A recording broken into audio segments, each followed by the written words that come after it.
Hello my dear aspirants, warm welcome करते हैं आपके डॉन न्यूज़पेपर के एडिटोरियल एंड ओपिनियन के सेशन में। I hope all of you are doing great and as you know very well dear aspirants के हम इस class में डेली बेसिस के ऊपर current affair, Pakistan affair, IR और ऐसे के रिलेटेड जितने भी इंपॉर्टेंट टॉपिक्स हैं, चाहे उनमें ओपिनियंस हैं, एडिटोरियल्स हैं या हमारे आर्टिकल्स ही क्यों ना हो, इनकी हम एक डिटेल्ड और एग्जाम ओरिएंटेड डिस्कशन तो करते ही हैं, लेकिन इनका बैलेंस अप्रोच के साथ एनालिसिस भी करते हैं जो हमारे सीएसएस और पीएमएस एग्जाम्स प्रिपरेशन के लिए बहुत इंपॉर्टेंट है। इसके अलावा माय डियर एस्पिरेंट्स, ये जो हमारा सेशन है फॉर द होल ईयर रहेगा 2026। जितने भी हमारे एस्पिरेंट्स हैं वो अपने सीएसएस 2027 के लिए डेली बेसिस के ऊपर अपना न्यू एनालिसिस कवर कर सकते हैं, साथ साथ अपनी नोट्स मेकिंग भी कर सकते हैं। तो आई होप डियर एस्पिरेंट्स आपकी सीएसएस 2027 की प्रिपरेशन भी अच्छी चल रही होगी। अगर एग्जाम की बात की जाए तो हमारे पास 6 मंथ रह चुके हैं और इन 6 मंथ के अंदर आपने एज पॉसिबल एज दो चीजों के ऊपर फोकस करना है। एक तो अपना सिलेबस कवर करना है, दूसरा आपने राइटिंग प्रैक्टिस डेली बेसिस के ऊपर करनी है, ठीक है। इसके अलावा माय डियर एस्पिरेंट्स सीएसएस 2027 के लिए ऐसे के पेपर के लिए हमारा एवेल्युएशन सेशन ऑलरेडी चल रहा है। आप इसकी डिटेल्स जो है वो स्क्रीन पर देख सकते हैं। डियर एस्पिरेंट्स, ये सीएसएस 2027 के लिए बहुत इंपॉर्टेंट एवेल्युएशन सेशन है। इसके अंदर हम 50+ टॉपिक्स जो है वो कवर करवा रहे हैं, थीम वाइज भी हैं और रैंडम टॉपिक्स भी हैं। और सबसे इंपॉर्टेंट चीज जो इस एवेल्युएशन सेशन के अंदर है और वो है आपकी डेली बेसिस के ऊपर एवेल्युएशन। आपको डेली बेसिस के ऊपर फीडबैक दिया जाएगा और डेली आपको एक टॉपिक फुल फ्लज ऐसे लिखने के लिए दिया जाएगा, ठीक है। और अगर आप वाकई सीरियस हैं और आप काम डेली बेसिस के ऊपर करना चाहते हैं, राइटिंग प्रैक्टिस भी डेली बेसिस के ऊपर करना चाहते हैं और साथ साथ आप चाहते हैं कि हमें जो है वो कह लें कि फीडबैक और हमारी मिस्टेक्स के बारे में पता चलता रहे, तो आप इस एवेल्युएशन को लाजमी ज्वाइन करें, ठीक है। इसके अलावा आपके ग्रामर के लेक्चर भी साथ होंगे, इंग्लिश ऐसे का स्ट्रक्चर भी साथ पढ़ाया जाएगा, ठीक है। तो आई होप आपको चीजें क्लियर हो गई होंगी। तो माय डियर एस्पिरेंट्स, अब हम बात करते हैं अपने important topics for CSS, current affair, Pakistan affair, IR और ऐसे के जो रिलेटेड होते हैं। देखें एस्पिरेंट्स, एक चीज बार बार मुझसे पूछी जा रही है और यही कहा जा रहा है कि सर आप बाकी ओपिनियंस या एडिटोरियल्स को क्यों नहीं ऐड करते। देखें, जो डेली बेसिस के ऊपर मेरा डॉन न्यूज़पेपर का जो कंप्लीट एनालिसिस है ले रहे हैं, उनको पता है कि सर क्यों नहीं ऐड करते, ठीक है। सबसे पहली जो वजह है ना कि हम कोई भी ओपिनियन या एडिटोरियल उस वक्त तक ऐड नहीं करते जब तक उसके अंदर कोई न्यू डेवलपमेंट या न्यू एनालिसिस हमें देखने को ना मिले। फॉर एग्जाम्पल, फिजिकल फेडरलिज्म के ऊपर हमने 4 to 5 टॉपिक्स को जो है डिस्कस किया, इन डेप्थ में एनालिसिस किया उसका। अब वो नेक्स्ट अगर आ भी जाएगा फिजिकल फेडरलिज्म का टॉपिक तो हम ऐड नहीं करेंगे क्योंकि ऑलरेडी हम उसको कवर कर चुके हैं।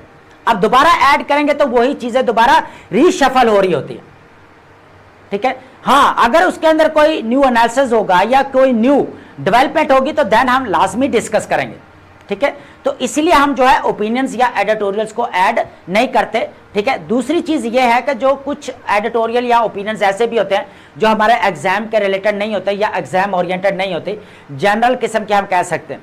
लेकिन एक चीज है कि जब आप सिविल सर्विस एग्जाम्स की प्रिपरेशन करते हैं ना, आप जो लिखते हैं, जो रीड करते हैं, आपका वेस्ट नहीं जाता, ठीक है।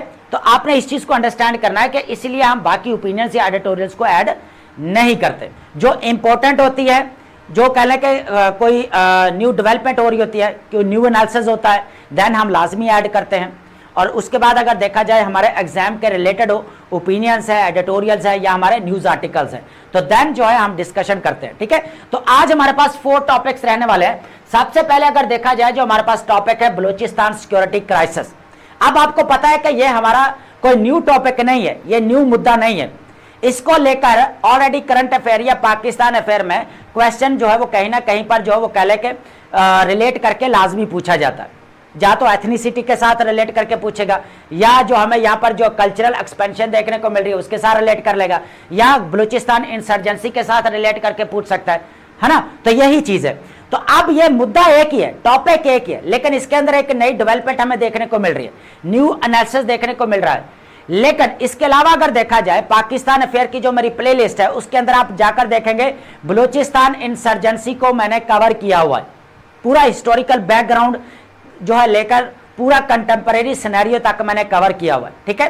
तो ये जो टॉपिक हमारे पास फर्स्ट रहने वाला है बलूचिस्तान सिक्योरिटी क्राइसिस, इसके ऊपर हम डिस्कशन करने वाले हैं, ये काफी इंपॉर्टेंट है। इसके अंदर जो नई डेवलपमेंट हुई है उसके ऊपर भी हमारा एनालिसिस रहेगा। लेकिन एक चीज इंपॉर्टेंट है, वो क्या है, बेसिकली यहां पर बात की जा रही है BLA's ट्रांस एथनिक एक्सपेंशन की बात की जा रही है।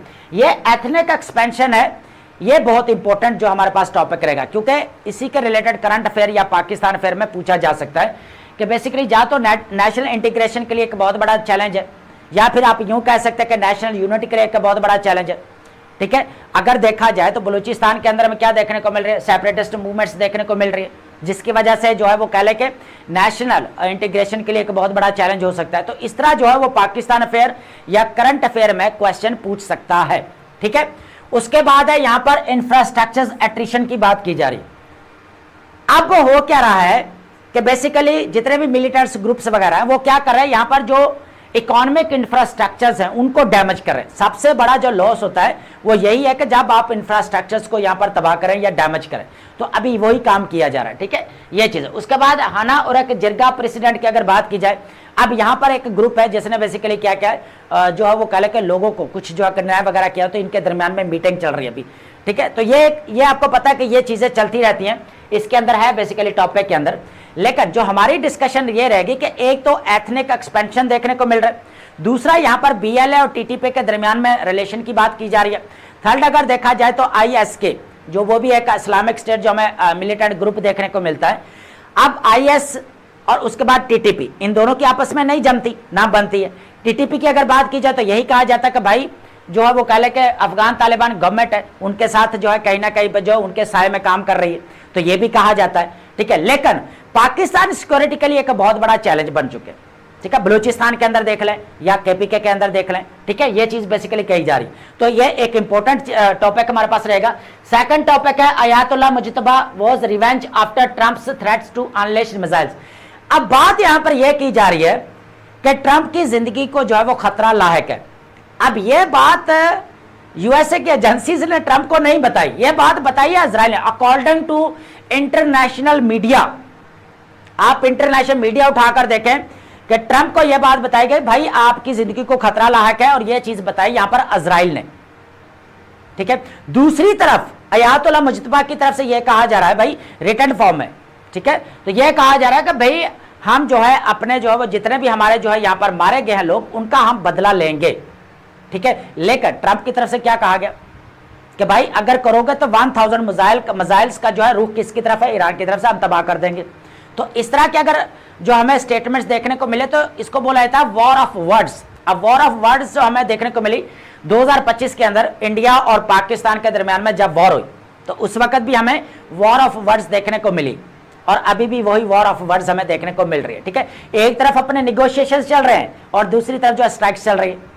ठीक है, एक तरफ जो इस्लामाबाद मेमोरेंडम ऑफ अंडरस्टैंडिंग है वो भी आपका यहां पर कोलैप्स होता हुआ नजर आ रहा है, और यहां तक भी कहा गया कि सीज फायर इज ओवर, जो पहले जो एग्रीमेंट किया गया था वो खत्म है, तो ये भी कहा जा रहा है। ठीक है, तो ये काफी इंपॉर्टेंट टॉपिक रहेगा। The Hormuz medium land crisis की बात की जाए तो यहां पर मस्कत के अंदर अगर देखा जाए तो निगोशिएशन टॉक्स चल रही हैं, ईरान और कतर भी उसके अंदर इंक्लूड है कि बेसिकली स्टेट ऑफ हॉर्मुज का क्या किया जाए। ठीक है, ओपन करने की बात की जा रही है। Basically Islamabad memorandum of understanding collapse maritime transit rights and unilateral toll corrosion की बात की जा रही है। तो यहां पर बेसिकली ईरान की तरफ से यह कहा जा रहा है कि भाई हम तो फी चार्ज कर रहे हैं।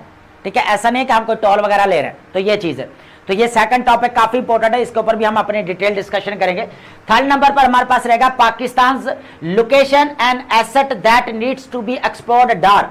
जब deputy prime minister of Pakistan है इसाक डार साहब ने कहा कि भाई पाकिस्तान की जो जियोग्राफिकल लोकेशन है इसकी बहुत इंपॉर्टेंस है और इससे हमें फायदा उठाना चाहिए, बल्कि एफिशिएंट रीजनल ट्रेड गेटवे बनाना चाहिए। किस तरह बनाया जा सकता है?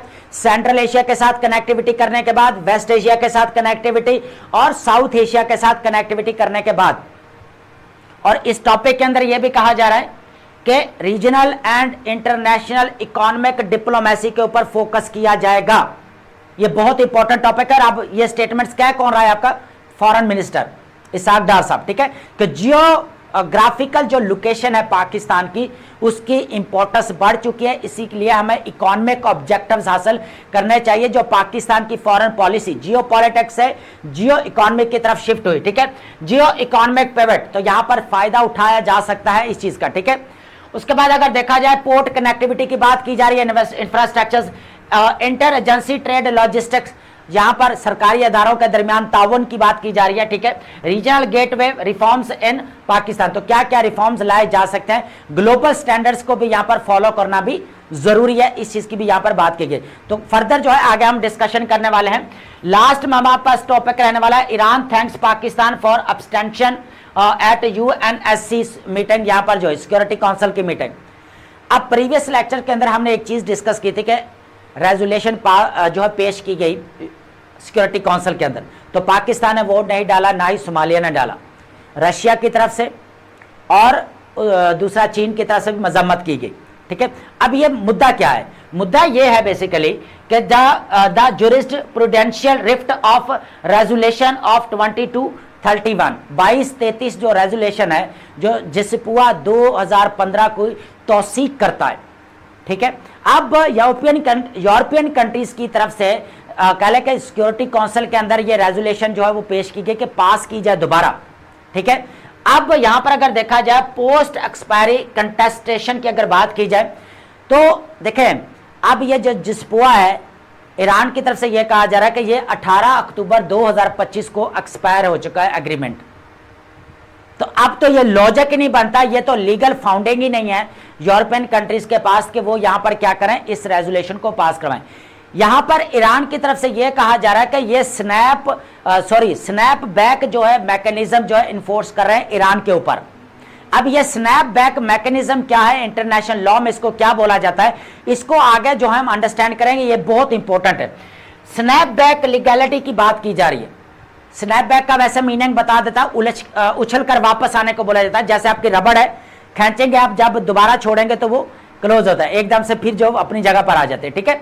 तो यही चीज है बेसिकली कि जो ईरान के ऊपर सैंक्शंस हटाए गए थे, उन सैंक्शंस को दोबारा जो है वो नाफज किया जाए, तो ये चीज है। उसके बाद द लिमिट्स ऑफ यूएनएससी की अगर बात की जाए, नॉन प्रोलिफरेशन ओवरचर्स, देखे अब यहाँ पर जो सेक्रेटरी जनरल है, तो वो भी जो है उनके पास भी कोई लीगल कह ले के यहाँ पर कह ले के फाउंडिंग नहीं है जिसकी बेस के ऊपर इस रेजोल्यूशन को आगे किया जाए, ठीक है। तो ये चीज है, तो ये बहुत इंपॉर्टेंट टॉपिक है, इसके ऊपर भी हम डिस्कशन करने वाले हैं। और स्नैप बैक मैकेनिज्म क्या चीज है, और जिसपुआ के ऊपर जो है बेसिकली यहां पर जो बहस की जा रही है, या 22, 33, 31 रेजोल्यूशन को पास करने की बात की जा रही है, वो भी यूरोपियन कंट्रीज की तरफ से, ठीक है। लेकिन पाकिस्तान ने वोट नहीं दिया और पाकिस्तान का थैंक्स जो है वो किया गया ईरान की तरफ से, ठीक है। हालांकि रशिया और चाइना ने भी कहा भाई इसका तो एक्सपायरी डेट होगी, आप क्यों लेकर आप इसको घसीट रहे हैं यूएनएससी के अंदर, ठीक है, ये चीज है। और लास्ट में हमारे पास रहेगी वोकैब, और वोकैब आपको पता है कि डॉन न्यूज़पेपर के जो इंपॉर्टेंट वर्ड्स होते हैं, ऑलमोस्ट हमारे पास 10 वर्ड्स हैं जो हमने फिक्स करके रखे हुए हैं।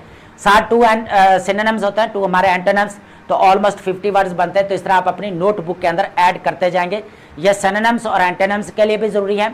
दूसरा अगर देखा जाए तो राइटिंग प्रैक्टिस के अंदर करते हुए आप वोकैब की वेरिएशन लेकर आ सकते हैं, ठीक है। ये 4 टॉपिक्स हमारे पास रहने वाले हैं, बहुत इंपॉर्टेंट है, इनके ऊपर हम डिबेट करेंगे। सबसे पहले जो हमारे पास टॉपिक रहेगा basically the Hormuz median land crisis की बात करेंगे, ठीक है। एक तरफ तो अगर देखा जाए तो मस्कत के अंदर हमें स्टेट ऑफ हॉर्मुज को लेकर जो है निगोशिएशंस और टॉक्स देखने को मिल रही है, किसके दरमियान में, ओमान और ईरान के दरमियान में, और कतर भी इसके अंदर इंक्लूड है, ठीक है। एक चीज तो ये।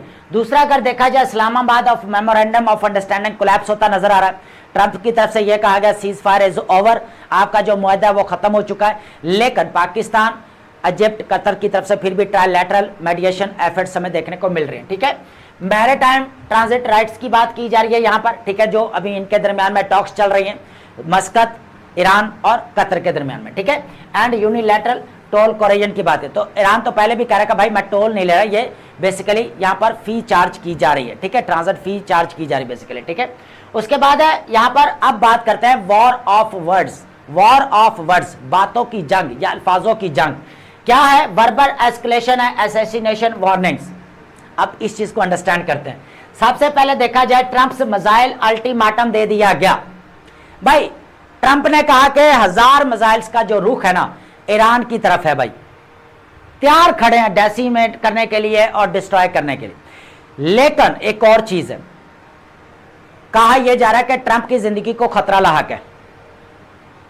अब यह बात यूएसए की एजेंसीज को बतानी चाहिए थे ट्रंप की, लेकिन नहीं बताया। बता कौन रहा है? According to international media, international media के अकॉर्डिंग अगर देखा जाए तो यह बात बता रहा है इजराइल। इजराइल किसको बता रहा है? ट्रंप को बता रहा है कि भाई आपकी जिंदगी को खतरा लायक है।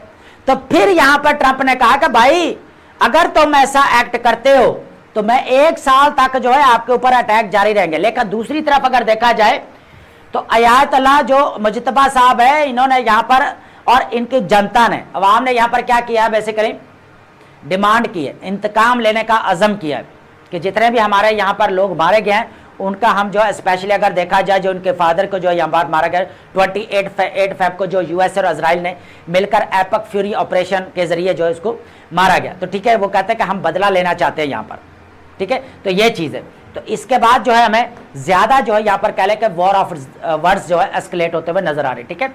High stack diplomacy over state of Hormuz, तो अभी मैंने बात की यहाँ पर मस्कत क्राइसिस टॉक्स की बात की जा रही है। Iranian foreign minister Abbas Araghchi और उसके बाद ओमानी और कतरी ऑफिशियल्स हैं in Muscat to negotiate potential joint declaration to fully open the international median line, जहां से बेसिकली जितने भी कमर्शियल शिपिंग जो है वो गुजरते हैं उनको ओपन करने की बात की जा रही है of the state of Hormuz for free maritime movement, ठीक है। तो अब अगर देखा जाए तो इनके दरमियान में टॉक्स चल रही है मस्कत, कतर और ईरान के दरमियान। उसके बाद निगोशिएटिंग डेडलाइन की यह बात की जा रही है ट्रंप की तरफ से। अब यह क्लेम किया जा रहा है कहीं ना कहीं पर, आप समझ लें कि भाई डर तो पैदा हो ही गया है। तो अब यह कहा जा रहा है कि भाई जेडी वैंस है या जैरेड कशनर है या यहाँ पर मार्गो रूबियो हैं जो सेक्रेटरी ऑफ स्टेट है यूएसए के, तो यहाँ पर क्या करेंगे, टॉक्स करेंगे, निगोशिएशंस होंगे इनके दरमियान में, ठीक है। तो ये भी बेसिकली कहा जा रहा है। उसके बाद रीजनल ट्रायलैटरल मेडिएशन की बात की जाए तो ये हम ऑलरेडी डिस्कस कर चुके हैं अपने प्रीवियस लेक्चर के अंदर कि पाकिस्तान और कतर और इजिप्ट की तरफ से कोशिश की जा रही है कि दोबारा इनको टेबल के ऊपर लाया जाए। लेकिन इसी दौरान अगर देखा जाए यूएसए और जो है वो कह लें कि सऊदी अरेबिया के दरमियान में कोऑर्डिनेशन, ट्रंप साहब ने मोहम्मद बिन सलमान को यहाँ पर कॉल की और इनके दरमियान में जो है यहाँ पर बातचीत हुई और बात यही है कि बेसिकली डी एस्केलेशन की जाए। देखें डेयर एस्पेरेंट्स, अब जो है ईरान ने यहाँ पर बदले की बात की है ना, तो अब दूसरी तरफ जो इजराइल ने यहाँ पर जो कह लें कि एक स्टेटमेंट दी है, ट्रंप को बताया कि भाई आपकी जिंदगी को खतरा है। तो यहाँ से कुछ जो है मैं चीज़ जो है वो देखने को मिल रही है, ठीक है। President Trump and secretary Rubio held separate consultation with Saudi crown prince Mohammed bin Salman, ठीक है। तो इनके साथ चल रही हैं बातें अभी, डिस्कशन वगैरह। पाकिस्तान डिप्लोमेटिक आउटरीच की अगर बात की जाए तो इसाक डार साहब स्पोक वे सऊदी काउंटर पार्ट, तो सऊदी अरेबिया का जो फॉरेन मिनिस्टर उनके साथ भी बातचीत हुई कि भाई किस तरह डी एस्केलेशन की जा सके और इस्लामाबाद मेमोरेंडम ऑफ अंडरस्टैंडिंग जो है इसके ऊपर जो है वो काम किया जाए, ठीक है। उसके बाद हमारे पास है human and infrastructure toll of hostility.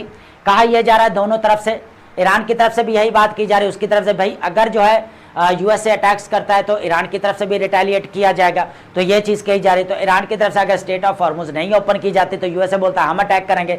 तो ये भी वॉर ऑफ वर्ड्स हमें देखने को मिल रही, ठीक है।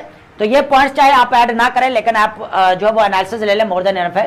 देखिए यूएनओ का चार्टर अगर देखा जाए तो यही बार बार कहा जा रहा है, ईरान की तरफ से भी कहा जा रहा है कि भाई ये वायलेशन की जा रही। और उसके बाद जो कह लें कि जो इस्लामाबाद मेमोरेंडम ऑफ अंडरस्टैंडिंग है उसकी भी खिलाफ वर्जी की जा रही है और ये ईरान की तरफ से बोला जा रहा है। तो ये चीज़ है। बाकी यहाँ पर हमें कैजुअलिटी वगैरह देखने को मिल रही है, ठीक है। अब हम बात करते हैं नेक्स्ट टॉपिक के ऊपर। देखिए हम जो अभी ये टॉपिक डिस्कस करके आ रहे हैं ना ये प्रीवियस, इसके अंदर एक इंपॉर्टेंट चीज़ है कि जो ट्रंप की ज़िंदगी को जो कह लें कि खतरा लायक है, ठीक है, इसको लेकर जो है अभी कह लें कि डिबेट एक देखने को मिल रही है इंटरनेशनल मीडिया के अंदर, ठीक है। इसी के ऊपर जो है हमें यहाँ पर डिस्कशंस होते हुए नजर आ रही है, ठीक है। अब इसके अंदर सच्चाई कितनी है वो एक अलग बात है, लेकिन ये है कि यूएसए की तरफ से जो एजेंसीज है उनको रिपोर्ट करना चाहिए था लेकिन उन्होंने नहीं किया। इजराइल ने यहाँ पर कहा कि भाई ये मामला है, ठीक है। तो यहाँ से फिर मामला फिर जो हमें बढ़ता हुआ नजर आ रहा है और यहाँ पर जो कह लें कि निगोशिएशंस की तरफ से भी मामला बढ़ता हुआ नजर आ रहा है, ठीक है। एक चीज़ ये भी है।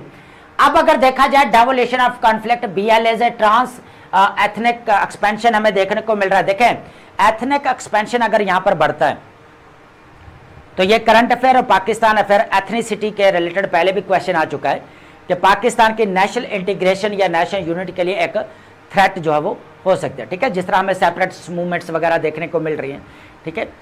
दूसरी तरफ क्या हो रहा है बेसिकली कि इंफ्रास्ट्रक्चर एट्रिशन हमें देखने को मिल रहा है, इंफ्रास्ट्रक्चर्स को यहाँ पर डैमेज किया जा रहा है।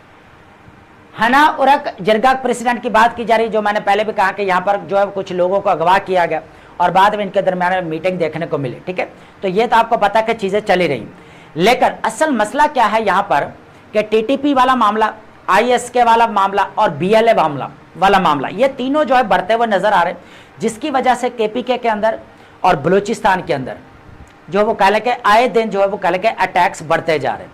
अब होता क्या है कि कभी कभी अगर अटैक्स कम हो जाए तो यहाँ पर साइकिल ऑफ डिनाइल हमें देखने को मिलता है। गवर्नमेंट की तरफ से कहा जाता है कि हमने एकदम से जो है वो अटैक्स कम करवा दिए, हालांकि अगर देखा जाए तो वो अपनी मर्जी से काम करते हैं, फिर यहाँ पर जो वो अटैक्स करना शुरू कर देते हैं। तो ये चीज़ हमें देखने को मिल रही है, ठीक है। The governance and security gap की अगर बात की जाए, पैरेलल अथॉरिटी सिस्टम, तो पाकिस्तान जो प्राइम मिनिस्टर साहब हैं शहबाज शरीफ साहब, और उसके बाद अगर देखा जाए CDF साहब आसिम मुनीर साहब, ये बेसिकली इन्होंने यहाँ पर क्वेटा अपेक्स मीटिंग के अंदर जो है वो काफ़ी जोर दिया कि भाई टेररिज्म को ख़त्म करना पड़ेगा, ठीक है। एक चीज़ तो ये भी है।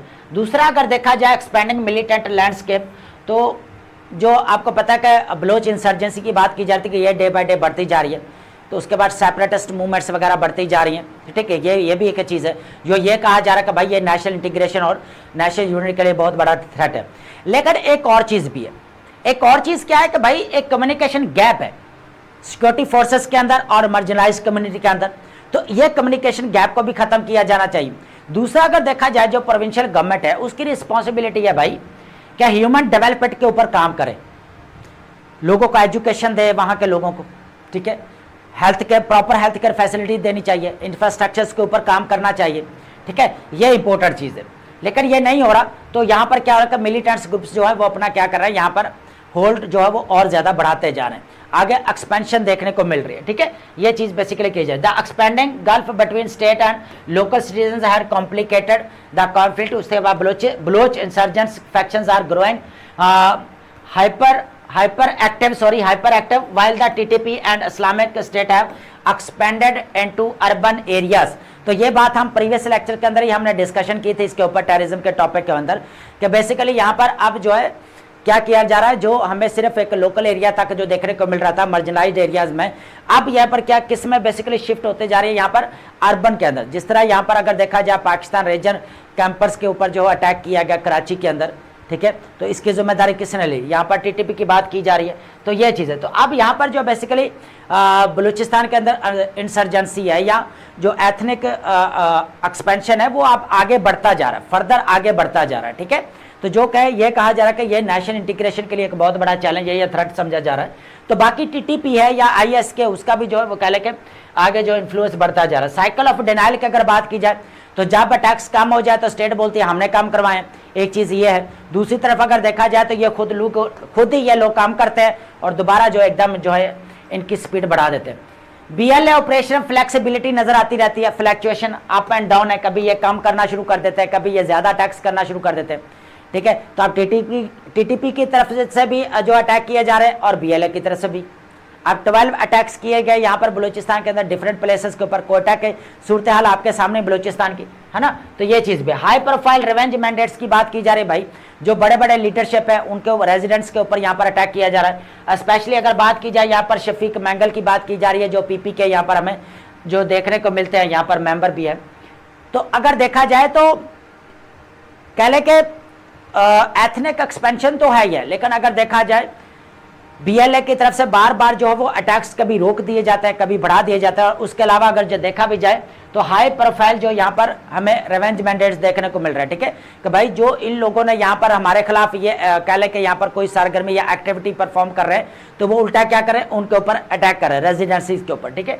तो एक चीज़ ये भी है। दूसरा अगर देखा जाए नदरन एथनिक इंक्रोचमेंट की अगर बात की जाए तो ये भी हमें बढ़ते हुए नजर आ रही है। यहाँ पर in a major geographic expansion, BLA launched attacks on police post and infrastructure in Kila Abdullah and Pishin की बात की जा रही है। predominantly Pakhtun border districts historically associated with the TTP actively rather than Baloch separatism, signaling rising organizational capability, ठीक है।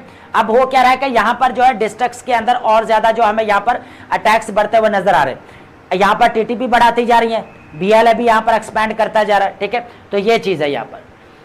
अब इसके अलावा अगर देखा जाए systemic attrition of state and economic infrastructures, अब हो क्या रहा है, पहले भी हमने जिस तरह बात की कि बीएलए की तरफ से यहाँ पर क्या किया जा रहा है, या टीटीपी आईएस के है, जो जितने भी मिलिटेंट्स ग्रुप्स हैं उनकी तरफ से बेसिकली जो इकोनॉमिक इंफ्रास्ट्रक्चर्स हैं उनको डैमेज किया जा रहा है, यहाँ पर ये बात की जा रही है, ठीक है। फॉर एग्जांपल यहाँ पर ओजीडीसी की बात की जा रही है, ऑयल एंड गैस डेवलपमेंट की बात की जा रही है। इसके अलावा भी अगर देखा जाए लॉजिस्टिक्स है, जो नकलो हमल करने के लिए साजो सामान लेकर आया जाता है, उसको भी निशाना बनाया जा रहा है, यूटिलिटीज सैबोटेज किया जा रहा है उनको भी, ठीक है। The bombing of the vital highway bridges है, डिस्ट्रक्शन ऑफ द 220 किलोमीटर यहाँ पर kilowatt electricity transmission line and Dera Murad Jamali, ठीक है। तो देखे यहाँ पर जो है वो कह लें कि इंफ्रास्ट्रक्चर्स को ही जो है तबाह किया जा रहा है, कोई रोड्स हैं, कोई हाईवेज हैं, कोई हमें ट्रांसमिशन लाइंस देखने को मिल रहा है इलेक्ट्रिसिटी की, ठीक है। तो इसको तबाह किया जा रहा है बेसिकली, ठीक है। Imposing massive logistical cost on the state while eroding public faith in the government's ability to secure essential services. अब यहाँ पर बात की जा रही है कि गवर्नमेंट को भी चाहिए कि ह्यूमन डेवलपमेंट के ऊपर काम करे बलूचिस्तान के अंदर या केपीके के अंदर, ठीक है। ये भी इंपॉर्टेंट चीज़ है। अब प्रोविंशियल गवर्नमेंट की रिस्पॉन्सिबिलिटी बनती है कि एजुकेशन देना, प्रॉपर हेल्थ केयर फैसिलिटीज देना, लेकिन वो चीज़ यहाँ पर देखने को नहीं मिलती। उसके बाद है border fractures and Afghan external dimensions की बात की जाए, तब हो क्या रहा है कि अफगानिस्तान की तरफ से भाई 2021 के अंदर ये देखने को मिला कि भाई अफगान तालिबान गवर्नमेंट आ गई, अब तो कुछ ना कुछ पाकिस्तान को सुकून मिलेगा। वो सुकून क्या मिलेगा, उल्टा जो है यहाँ पर कहने के मसला बन गया, तो टेररिज्म और ज़्यादा बढ़ गई है, ठीक है। ऑलरेडी ऑपरेशन गजबुल हक स्टार्ट किया, दूसरा ऑपरेशन भी यहाँ पर स्टार्ट किया गया, ठीक है। और क्या नाम है उसका, ऑपरेशन शबान स्टार्ट किया गया जो 5 जुलाई को, ठीक है। ऑपरेशन शबान 5 जुलाई को स्टार्ट किया गया, जिसका बेसिकली हमें जो मकसद देखने को मिल रहा है यहाँ पर जितने भी टेररिज्म है उसको जो है यहाँ पर एलिमिनेट करना, ठीक है। इसको बोला जाता है joint counter terrorism and counter insurgency campaign जो स्टार्ट की गई, ठीक है। एक चीज ये भी है। तो क्रॉस बॉर्डर अगर देखा जाए तो मिलिटेंट्स ग्रुप्स के जो अटैक्स है, टीटीपी है या आईएस के है, केपीके के अंदर एंड बलूचिस्तान के अंदर बढ़ते जा रहे हैं डे बाय डे, ठीक है। एक चीज हमें यहाँ पर यह भी देखने को मिले। दूसरा अगर देखा जाए तो यह भी कहा जा रहा है कि भाई कि जो बीएलए है तो उसका जो कहीं ना कहीं पर जो है वो ताल्लुक जो है देखने को मिल सकता है टीटीपी का। जिस तरह टीटीपी जो है यहाँ पर कहीं ना कहीं पर यह कहा जाता है कि ये किसके साय के काम करती है, साय के अंदर बेसिकली अफगान तालिबान गवर्नमेंट की, ठीक है। तो ये भी कहा जाता है कि भाई ये अगर अफगान तालिबान गवर्नमेंट चाहे तो टीटीपी के ऊपर कंट्रोल कर सकती है, लेकिन वो नहीं कर रही। तो इस बदले में पाकिस्तान की तरफ से जो ऑपरेशन स्टार्ट किया गया, ऑपरेशन गजबुल हक, मकसद क्या था, मिलिटेंट्स ग्रुप्स की सेंचुरीज को खत्म करना, ठिकानों को यहाँ पर खत्म करना, ठीक है। लेकिन यही चीज हमें देखने को मिल रही है। इसके बाद कराची जो है रेंजर कैंप के ऊपर जो है वो कहले के टीटीपी का हमला किया जा रहा है, ठीक है। और बाद में रिस्पॉन्सिबिलिटी भी ली जा रही है, ठीक है। ये इस तरह के जो कहले के हमें बलूचिस्तान के अंदर जो सिक्योरिटी क्राइसिस का जो वो कहले के इशू देखने को मिल रहा है या सिक्योरिटी क्राइसिस का सामना करना पड़ रहा है, ठीक है। तो जो कि नेशनल इंटीग्रेशन और नेशनल यूनिटी के लिए एक बहुत बड़ा चैलेंज है, ठीक है। इसको खत्म करना पड़ेगा।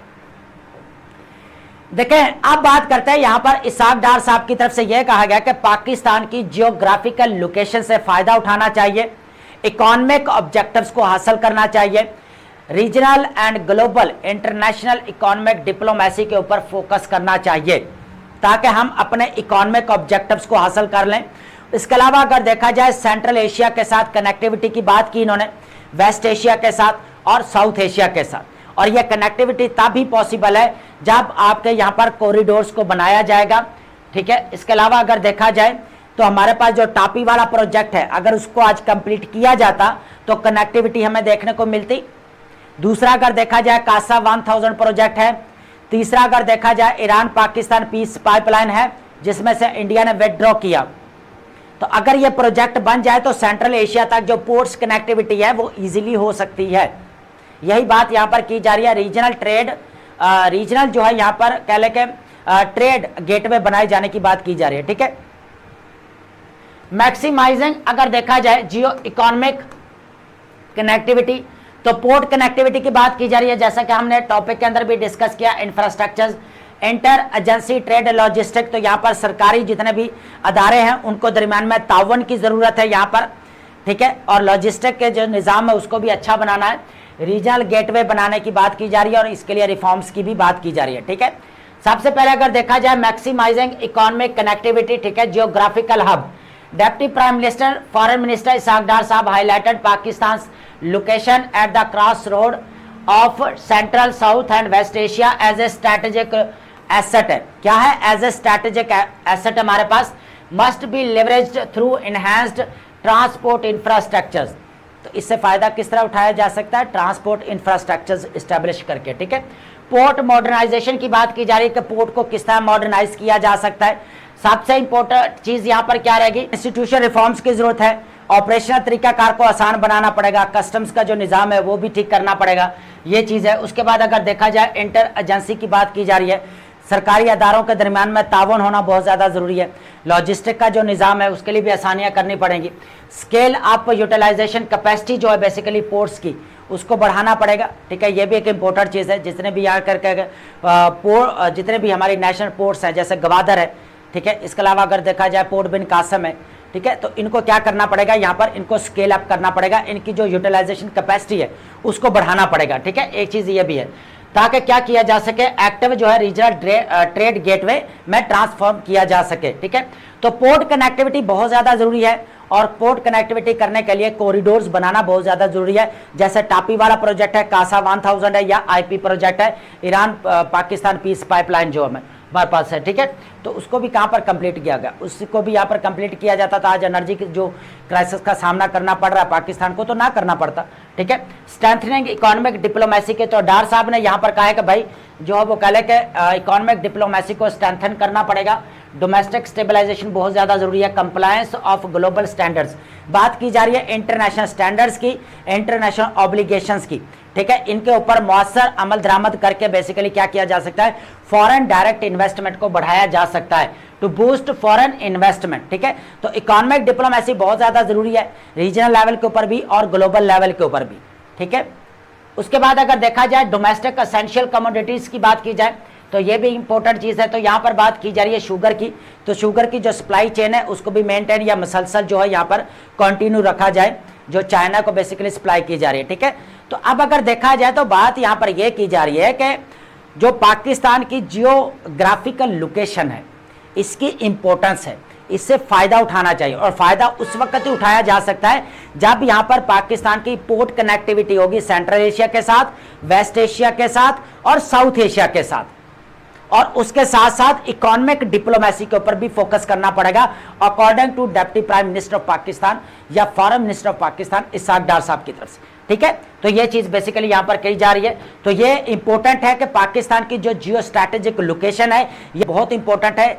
इसके रिलेटेड जितने भी हमने यहां पर डिस्कशन किए वो आपने लाजमी चीजें ऐड करनी है, ठीक है, नोट्स मेकिंग के अंदर। देखें अब हम बात करते हैं कि यूरोपीय यूनियन या पर यह कह लें कि यूरोपियन कंट्रीज की तरफ से यूएनओएससी के अंदर एक रेजोल्यूशन पेश की गई 2231, जो बेसिकली जो जिसपुआ साइन किया गया था 2015 के अंदर उसकी तौसीक करती है। अब ईरान की तरफ से यह कहा जा रहा है कि ये जो जिसपुआ है बेसिकली ये आपका 18 अक्टूबर 2025 को बेसिकली क्या है, एक्सपायर हो चुका है आपका एग्रीमेंट, ठीक है। क्या हो रहा है यहां पर? एक्सपायर हो चुका है आपका एग्रीमेंट। तो यहां पर अगर देखा जाए तो लीगली अनफाउंडेड, तो लीगली अगर देखा जाए तो इसकी कोई बुनियाद नहीं है, ठीक है। लेकिन यूरोपियन कंट्रीज की तरफ से यहां पर रेजोल्यूशन पेश की गई यूएनएससी के अंदर। अब जो यूएनओ का यहाँ पर जो सेक्रेटरी जनरल है उनको भी कहा कि भाई उनके पास भी कोई लीगल फाउंडेशंस नहीं है जिसकी बेस के ऊपर वो जो है वो कह ले के रेजोल्यूशन को आगे लेकर चलें, ठीक है। तो बिल्कुल भी उनके पास कोई भी कह ले कि यहाँ पर अथॉरिटी नहीं है किसी भी किस्म की, ठीक है, of any authority to submit oversight reports, ठीक है। कोई भी अथॉरिटी नहीं है कि इसको आगे रिपोर्ट्स को जो है लेकर या इसके ऊपर गौर फिक्र की जा सके। अब यूरोपियन कंट्री बेसिकली इसको जो 2231 रेजोल्यूशन है इसको बुनियाद बनाना चाहते हैं जो न्यूक्लियर प्रोग्राम है ईरान का, ताकि इसको डील किया जा सके।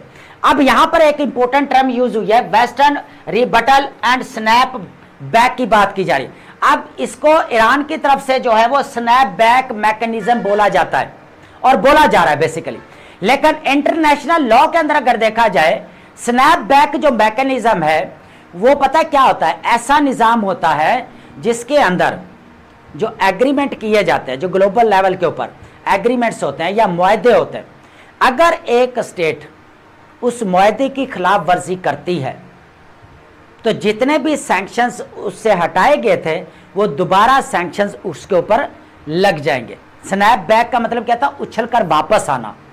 अब बात यहां पर यह की जा रही है कि 2015 के अंदर जो जिसपुआ साइन किया गया था तो ईरान के ऊपर से बहुत सारे सैंक्शंस को हटा लिया गया था, ताकि क्यों कि न्यूक्लियर प्रोग्राम्स के ऊपर बेसिकली रिस्ट्रिक्शंस लगा दी गई थी। ईरान ने कहा था हम आगे इसके ऊपर फर्दर जो वो आगे एनहांसमेंट नहीं करेंगे। लेकिन अब यूरोपियन कंट्री ये चाह रहा है कि भाई इनके ऊपर जो वो कह लें कि ये मुआहदा तो खत्म हो गया 18 अक्टूबर 2025 को, लेकिन वो सैंक्शन जो हटाए गए थे उनको दोबारा लगाया जाए, जो हटाए गए। तो इसको बोला जाता है स्नैप बैक मैकेनिज्म, और ईरान की तरफ से यह बोला जा रहा है कि यह स्नैप बैक मैकेनिज्म है जो यूरोपियन कंट्रीज के जो तरफ से रेजोल्यूशन पेश की गई। और यह चीज मैंने प्रीवियस लेक्चर के अंदर क्या डिस्कशन की थी कि रेजोल्यूशन के अंदर पाकिस्तान ने वोट नहीं दिया और ना ही सोमालिया ने वोट दिया, और रशिया और जो है चाइना ने भी कंडेम किया। ठीक है, तो यहां पर conversely western and European council members maintain the resolution remains active, इसको जो है बरकरार रखना चाहते हैं।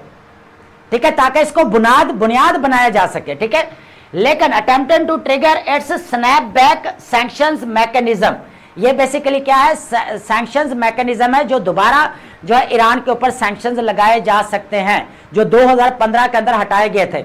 हालांकि जिसपोत आपका खत्म हो गया तो रेजोल्यूशन भी आपकी गई। ठीक है, लेकिन उसी रेजोल्यूशन को यहां पर पेश किया जा रहा है, ये बेसिकली बात की जा रही है। अब ईरान काउंटर्ड यहां पर क्या कहता है, ईरान कहता है कि भाई ये जो यहां पर रेजोल्यूशन लेकर आए हैं, फ्रांस है, यूके है या जर्मनी है, पहले तो इनसे पूछो कि इन्होंने इस एग्रीमेंट की जिम्मेदारियों को निभाने में नाकामी क्यों दिखाई। ये नाकाम रहे हैं, अपनी जिम्मेदारियां निभाने में नाकाम रहे हैं। जिसपुआ का ये जो एग्रीमेंट हुआ था, P5 कंट्रीज थे ना, परमानेंट जो कंट्रीज है यूएनओ सिक्योरिटी काउंसिल के। ठीक है, अगर देखा जाए तो भाई इन्होंने तो रिस्पॉन्सिबिलिटीज भी नहीं निभाई और ये यहां पर रेजोल्यूशन लेकर आ गए, बेबुनियाद है, जो तो लीगल इसकी कोई फाउंडेशन ही नहीं है। तो ये चीज बेसिकली कही जा रही है, और ये सपोर्ट किसने किया, रशिया और चाइना ने भी यही सपोर्ट की। उसके बाद है डिप्लोमेटिक एप्रिसिएशन एंड एब्सटेंशन की बात की जाए तो यहां पर ईरान की तरफ से बेसिकली एप्रिसिएशन दी गई कि भाई अच्छा किया आपने जो है वोट नहीं डाला, रेजोल्यूशन जो यहां पर सिक्योरिटी काउंसिल के अंदर पेश की गई। लेकिन यूएसए की तरफ से यह कहा गया भाई इस मामले को लेकर आगे चला जाए। ठीक है, अब यूरोपियन कंट्रीज की तरफ से यही है कि भाई क्या करेंगे यहां पर कि इसी को बुनियाद बनाकर जो है ना आगे फिर जो है ईरान के ऊपर सैंक्शंस लगा देंगे। लेकिन ऐसा नहीं हुआ, पाकिस्तान ने वोट नहीं दिया यहाँ पर। ठीक है, ये चीज़ है। तो gratitude to Pakistan, praise for great powers, तो यहाँ पर जो रशिया और चाइना की भी काफ़ी जो है वो एप्रिसिएशन की गई ईरान की तरफ से। ठीक है, क्योंकि इसकी कोई लीगल जो है वो फाउंडेशन होनी चाहिए या फाउंडेशन होनी चाहिए, वो नहीं है, क्योंकि आपका जिसपुआ तो पहले ही एंड हो चुका है। तो अब यहाँ पर रेजोल्यूशन जो 2000 कह लें 2231 है या 2231 है, उसको लेकर आया जा रहा है। ठीक है, तो ये स्नैपबैक मैकेनिज्म है ताकि ईरान के ऊपर दोबारा सैंक्शन लगा दिए जाए। और ईरान ने ये चीज कही भाई ये स्नैपबैक मैकेनिज्म है जो आप लेकर आए हो। ठीक है, तो ये ऐसा पॉसिबल नहीं है। ठीक है, आप किस बुनियाद पर लेकर आए हो, defence of the nuclear program and accountability, तो न्यूक्लियर प्रोग्राम को लेकर यहाँ पर जो है वो कह लेकर जो यूएनओ एम्बेसडर की अगर बात की जाए ईरान के जो है आमर सईद जो है रवियानी की बात की जा रही है, कहा कि भाई जो हमारा न्यूक्लियर प्रोग्राम है वो बिल्कुल किसके अंडर काम कर रहा है, इंटरनेशनल एटॉमिक एनर्जी एजेंसी के अंडर काम कर रहा है। हमारा किसी मिलिट्री कले पर्पस के लिए नहीं है, बल्कि एक कले के पुरअमन मिकासद के लिए जो है रखा हुआ है हमने। ठीक है, तो ये बेसिकली यहाँ पर डिफेंड किया जा रहा है। तो वेरिफिकेशन एडेरेंस है, कंडेमनेशन ऑफ अग्रेशन, तो यहाँ पर यह कहा जा रहा है कि बजाय हमें यहाँ पर आप मजम्मत करें तो उल्टा आपको यहाँ पर कह लें यूएसए और इजराइल को मजम्मत करना चाहिए, उनको कंडेम करना चाहिए। आप उल्टा हमें ही कर रहे हैं, जो कि यहाँ पर जो कह लें मेमोरेंडम ऑफ अंडरस्टैंडिंग की जो वायलेशन कर रहे हैं, खिलाफ वर्जी कर रहे हैं। एक्सक्लूसिव मैरिटाइम मैंडेट की बात की जाए हॉर्मुज के अंदर, सॉवरेन ट्रांजिट कंट्रोल है, turning to regional maritime security, Iran declared that under the recently mediated Islamabad memorandum of understanding. अब इसके पास है स्टेट ऑफ हॉर्मुज का ओपन करने का जो फेज किसके पास कंट्रोल रहेगा, ईरान के पास है। इसके बाद अगर देखा जाए D mining operations inside state of Hormuz, state of Hormuz के अंदर जो बारूदी सुरंगें हैं सॉरी, उनको कौन साफ करेगा? ये भी ईरान के कंट्रोल में, ठीक है। ये चीज बेसिकली यहां पर बात की जा रही, लेकिन यहां पर जो वो कह रहे कि यूएसए की तरफ से वही प्रेशर बिल्ड किया जा रहा है। और अब यहां पर जो हम बात कर रहे थे कि ट्रंप की तरफ से क्या कहा गया कि भाई 1000 मिसाइल है रुख किया हुआ ईरान का, और यहां तक के जो है वो कह रहे कि फिर हमें जिंदगी का जो खतरा लायक है ट्रंप का, वो भी हमने टॉपिक प्रीवियस डिस्कस किया, ठीक है। वार्निंग अगेंस्ट इंटरवेंशन, तो ये पता है आपको वॉर ऑफ वर्ड्स है जो अभी हम डिस्कस करते आए हैं पीछे टॉपिक के अंदर, तो एक दूसरे के अगेंस्ट जो है वो स्टेटमेंट्स दी जा रही हैं, ठीक है। तो आई होप आपने इन टॉपिक्स को अंडरस्टैंड किया होगा। अब हम बात करते हैं अपने इंपॉर्टेंट वर्ड्स की। देखें ये वर्ड्स हमारे सिनोनिम्स और एंटोनिम्स के लिए भी इंपॉर्टेंट है, और जब आप राइटिंग प्रैक्टिस कर रहे हो तो आप वोकैब की एक वेरिएशन भी लेकर आ सकते हैं, ठीक है, ताकि आप रेपिटेशन से बच सकें। तो सबसे पहले हमारे पास जो वर्ड रहेगा, इन वर्ड्स को आपने लाजमी नोट करना है, ठीक है। तो सबसे पहले हमारे पास वर्ड क्या रहेगा यहाँ पर? नॉट। नॉट मीन्स क्या होता है? नथिंग, कुछ नहीं, basically zero, of no value, बेकदर आप बोल सकते हैं बेसिकली। नथिंग और जीरो, ऑपोजिट क्या बनेगा? एवरीथिंग या एग्जिस्टेंस बोल सकते हैं। सेकंड वर्ड हमारे पास क्या रहेगा यहाँ पर? इनकार्सरेटेड, बहुत इजी वर्ड है बेसिकली। इम्प्रिजन्ड या कन्फाइंड इन जेल, क्या बेसिकली जेल में डाल देने को बोला जाता है या कैद में डाल देना। इम्प्रिजन्ड या डिटेन्ड, ऑपोजिट क्या बनेगा? रिलीज्ड या फ्रीड। नेक्स्ट वर्ड हमारे पास क्या रहेगा यहाँ पर? स्ट्रेंज्ड। स्ट्रेंज्ड का मतलब होता है सेपरेटेड इमोशनली, ठीक है, क्या होना? इमोशनली बेसिकली दूर हो जाने को बोला जाता है। और no longer on friendly terms, ठीक है। तो अलिनेटेड या सेपरेटेड, अलहदगी हो जाना बेसिकली। ऑपोजिट क्या बनेगा? रिकनसाइल्ड या यूनाइटेड। नेक्स्ट वर्ड हमारे पास क्या रहेगा यहाँ पर? ऑब्लिवियस। ऑब्लिवियस हमारे पास अनअवेयर ऑफ और not noticing what is happening, तो बेखबर को बोला जाता है जिसको कह ले कि कोई किसी चीज की खबर ना हो। अनअवेयर को बोल सकते हैं या इग्नोरेंट को, ठीक है। ऑपोजिट क्या बनेगा? अवेयर या माइंडफुल। नेक्स्ट वर्ड हमारे पास क्या रहेगा? यहाँ पढ़ले भी पढ़ते रहते हैं, फ्लैग्रेंट, ठीक है। तो फ्लैग्रेंट का मतलब होता है खुले वाजे को बोला जाता है, संगीन किस्म का। शॉकिंगली ऑब्वियस, ठीक है, हैरान कर देने वाला जो वाजे होता है यहाँ पर। ऑफेंसिव या आउटरेजियस, निहायती संगीन बोल सकते हैं। ब्लैटेंट या ग्लेरिंग बोल सकते हैं। ऑपोजिट क्या बनेगा? सटल या कंसील्ड आप इसको बोलेंगे। नेक्स्ट वर्ड हमारे पास क्या रहेगा यहाँ पर? रैपिंग। रैपिंग का ऑलरेडी आपको पता है, लपेटने को बोला जाता है। The act of covering something material used to cover. Covering या पैकेजिंग बोल सकते हैं, कवर करना। अनकवरिंग या अनरैपिंग आप इसको बोलेंगे, ठीक है। नेक्स्ट वर्ड हमारे पास क्या रहेगा यहाँ पर? अल्टरकेशन। अल्टरकेशन मीन्स होता है बेसिकली नॉइजी और हीटेड आर्गुमेंट।